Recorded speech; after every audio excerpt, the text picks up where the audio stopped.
नमस्कार, 9 बजे 9 रिपोर्टर में आपका स्वागत है। मैं हूं आपके साथ शिवम द्विवेदी। समाजवादी पार्टी प्रमुख और उत्तर प्रदेश के पूर्व मुख्यमंत्री अखिलेश यादव ने आज पार्टी कार्यालय में आयोजित प्रेस वार्ता में एक बड़ा बयान दे दिया है। उन्होंने कहा है कि उन्होंने बीएसपी का फैसला पलटकर बहुत बड़ी गलती की थी। उनका इशारा था कुंडा विधायक राजा भैया की तरफ।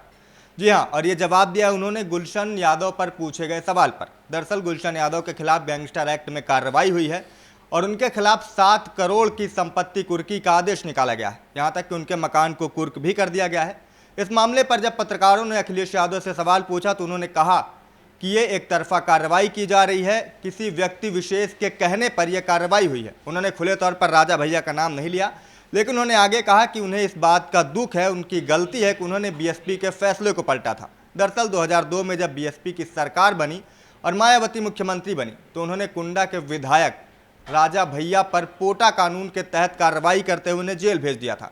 इसके बाद जब मायावती की सरकार गिरी और मुलायम सिंह वापस मुख्यमंत्री बने तब राजा भैया जेल से बाहर आ पाए थे। और आज अखिलेश यादव उसी गलती का उदाहरण देकर बता रहे थे कि मैंने ये चीज़ गलत की थी, मुझे इसका अफसोस है। इसके साथ उन्होंने एक भविष्यवाणी और की है। उनका कहना है कि राजा भैया को चुनाव हारने से कोई ताकत नहीं बचा सकती है। हालांकि उनके इस बयान पर अब तक राजा भैया की तरफ से कोई प्रतिक्रिया नहीं आई है।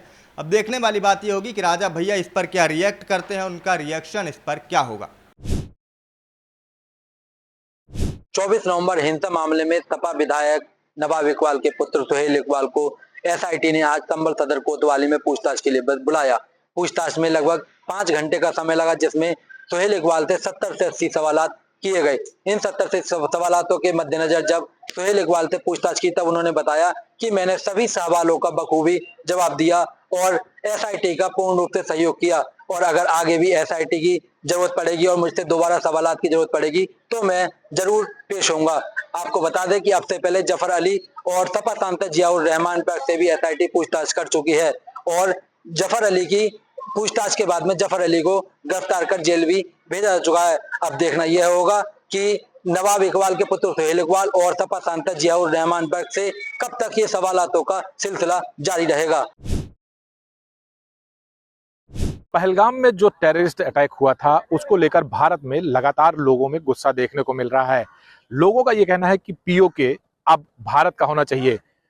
प्रयागराज के सैंड आर्टिस्ट अजय की टीम ने संगम किनारे ये पीओके को बनाया है, जिसको पूरी तरीके से भगवा रंग में रंग दिया है। उनका ये कहना है कि अब पीओके को हम लेके रहेंगे और उसको भगवामय करेंगे। साथ ही उन्होंने टेररिस्टों को भी उसमें दर्शाया है और उनसे निजात दिलाने की बात कही है। साथ ही तिरंगा जो भारत देश की शान है उसको भी उस पीओके में लहराया है। हमारे साथ अजय हैं, अजय से हम बात करेंगे, अजय से पूछेंगे।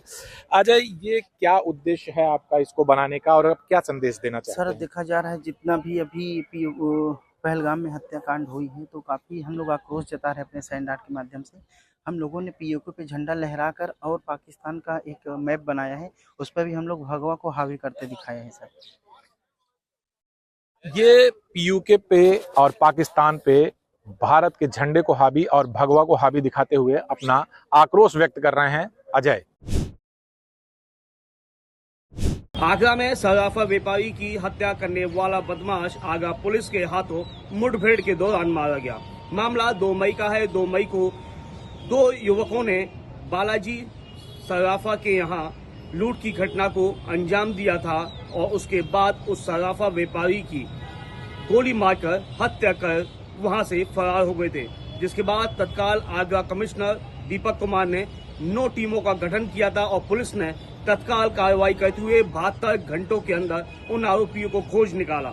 जब अमन को पुलिस ने रास्ते में रोका तो उसने पुलिस के ऊपर फायर करना शुरू कर दिया। पुलिस ने जब जवाबी फायरिंग की तो अमन के गोली जा लगी। जब अमन को आगरा पुलिस ने जिला अस्पताल में भर्ती कराया तो डॉक्टरों ने उसको मृत घोषित कर दिया।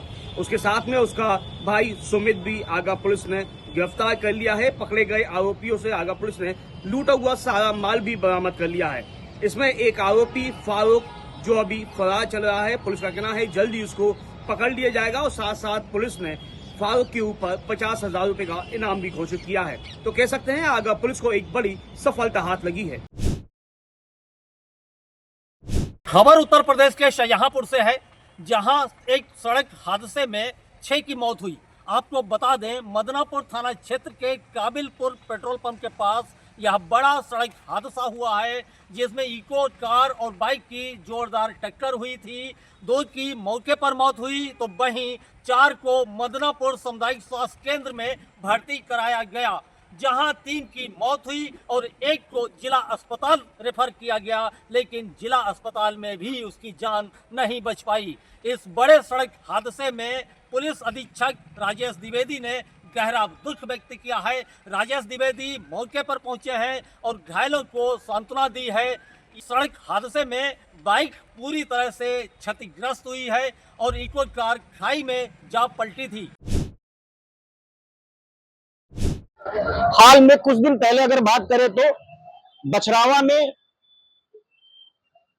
पुल के ऊपर, ओवरब्रिज के ऊपर एक जर्जर सरिया दिखने से हड़कंप मचा था, जिसमें मौके पर पीडब्ल्यू विभाग और आला अधिकारी जो उस विभाग के हैं वो सब जागे और रात में ही वहां पे पहुंचा गया, यातायात ठप कराया गया।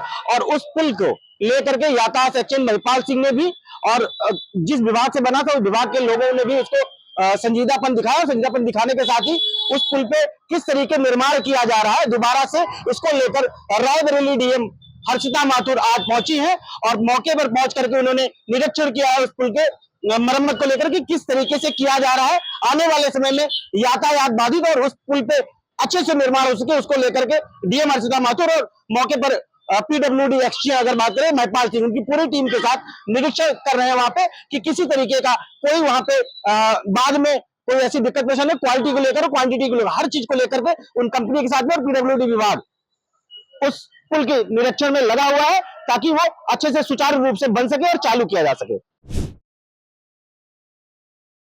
सिद्धार्थनगर जिले के भनवापुर विकासखंड के अंतर्गत ग्राम पंचायत नखथर देवरिया में ग्राम प्रधान के भ्रष्टाचार को लेकर के ग्रामीणों ने ग्राम प्रधान की शिकायत किया, जिसको लेकर के आज एक कमेटी जो विभाग के द्वारा बनाया गया और ग्राम पंचायतों का निरीक्षण भी किया गया।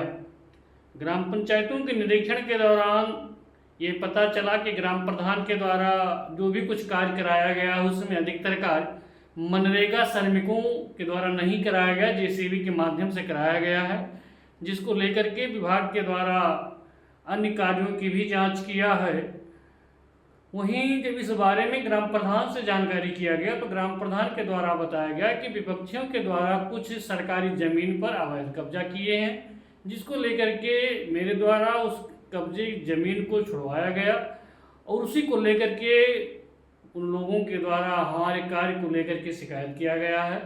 क्योंकि जो भी कार्य हुआ है अधिकतर कार्य सही है, लेकिन जांच के दौरान जो टीम आई, टीम के द्वारा बताया गया कि ग्राम प्रधान के द्वारा जो कुछ कार्य हुआ अधिकतर कार्य जेसीबी के माध्यम से कराया गया। अब देखना ये होगा कि ग्राम पंचायतों की समीक्षा का आधार क्या हो रहा है, या ग्राम प्रधान के ऊपर कार्रवाई होगी या फिर ठंडे बस्ते में डाल दिया जाएगा।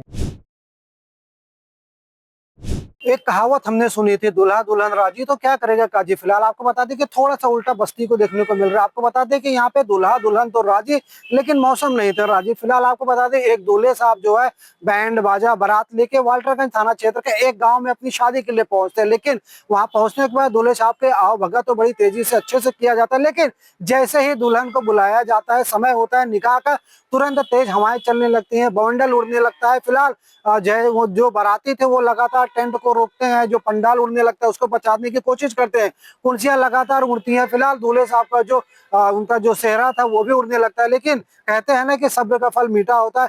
कुछ देर के बाद हवाएं रुकती हैं। फिलहाल काजी साहब दुल्हन को बुलाते हैं, दोनों का निकाह कराते हैं। फिलहाल यह वीडियो बड़ी तेजी से सोशल मीडिया पे वायरल हो रहा है, लोग खिल्लियां उड़ा रहे हैं, लेकिन कहीं ना कहीं जो बाराती हैं उनके हिम्मत की लोग दांच भी दे रहे हैं। सुल्तानपुर के मेडिकल कॉलेज में वृद्ध जन और मान्यताप्राप्त पत्रकारों के लिए एक काउंटर खोला जाएगा।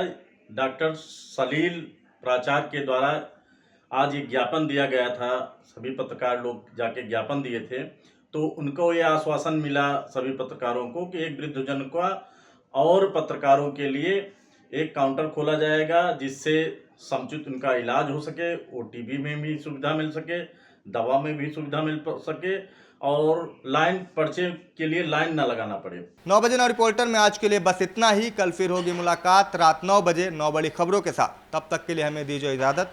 नमस्कार।